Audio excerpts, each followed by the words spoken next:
کہ پھر اللہ رب العزت اس محبت میں بندے کو آزماتے بھی ہیں تو حالات بھی آتے ہیں. اس کی کیا وجہ ہے؟ آپ بازار سے اگر ایک پیالہ خریدیں چند روپے کا یا تربوز خریدیں تو ہمارے ہاں اس کو ٹھونک کے دیکھتے ہیں کچا ہے یا پکا. ایک مٹی کا برتن خریدنا ہے چند ٹکے کا، ہم اس کو بھی چیک کرتے ہیں کچا ہے یا پکا. جس نے اللہ رب العزت سے محبت کا قدم اٹھایا اللہ بھی دیکھتے ہیں کچا ہے یا پکا.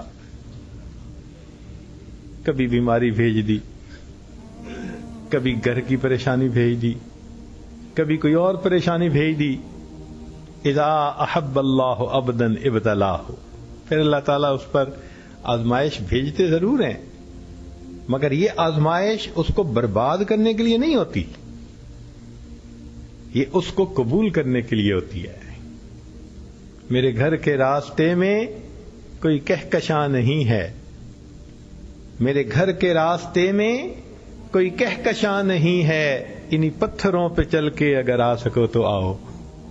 اگر دنیا کے محبوب کہتے ہیں کہ پتھروں پہ چل کے آؤ تو پھر وہ تو پروردگار ہے سب کا، وہ بھی کہتا ہے کہ آنا ہے تو پھر ذرا ثابت کرو کہ تم واقعی مجھے چاہتے ہو، ورنہ تو سب کے سب دودھ پینے والے مجنو بنے ہوئے ہوتے. کہتے ہیں کہ لیلا کسی مجنو کو دودھ بھیجا کرتی تھی اور لے جانے والا کسی اور بندے کو دے آتا تھا، تو وہ کچھ بھی بچا کے واپس نہیں بھیجتا تھا. تو لیلا کو شک پڑ گیا یہ اصل مجنو نہیں ہے، اگر ہوتا تو کچھ نہ کچھ مجھے بھی بچا کے بھیجتا، اور یہ تو سارا ہی جو ہے پی جاتا ہے. تو ایک دن اس نے اس جندے کو کہا کہ جاؤ اور مجنو کو کہو کہ آج اس نے دودھ پینے کو نہیں بھیجا بلکہ یہ چھوٹا سا برتن بھیجا ہے، کچھ خون نکال کے دو. تو جب اس نے خون کا مطالعہ کیا تو وہ کہنے لگا بھائی میں تو دودھ پینے والا مجنو ہوں، خون دینے والا کوئی اور ہے.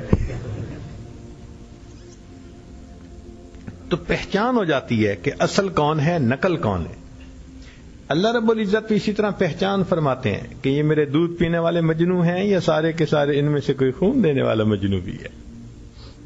جب محبت ہو جاتی ہے تو پھر محبوب کے سوا کوئی دھیان نہیں رہتا. قیل لبعض المحبین، محبت کرنے والوں میں سے کسی نے پوچھا من اینا، بھئی کہاں سے ہو؟ قال من عند الحبیب، کہنے لگا محبوب کی طرف سے. قیل ولا وإلی این، کہ جانا کہاں ہے؟ قال الی الحبیب، حبیب کی طرف جانا ہے. قیل ما تشتہی، پوچھا تجھے چاہت کس کی ہے؟ قال لقاء الحبیب، کہنے لگا کہ محبوب کی. قیل الی متی تذکر الحبیب، پوچھنے والے نے کہا تو کب تک محبوب کا تذکرہ کرے گا؟ قال حتی ارا وجہ الحبیب، جب تک میں محبوب کے چہرے کو نہیں دیکھ لوں گا.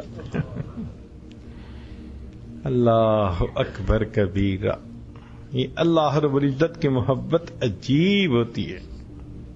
ماں کہتی ہے گھر میں نے آج سارا دن صفائیاں کروائی ہیں، کپڑے دھوئے ہیں، میں تھک گئی ہوں، بس میں نے عشاء پڑھتے ہی سو جانا ہے، مجھے کوئی ڈسٹرب نہ کرے.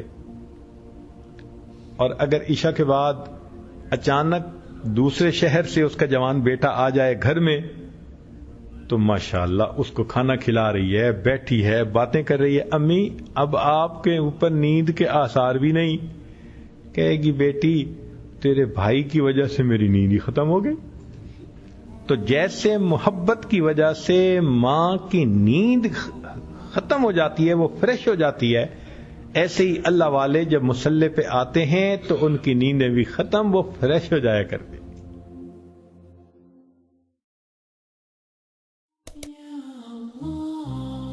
یا مالک الملک یا ذا الجلال والاکرام، انت المقسط انت الجامع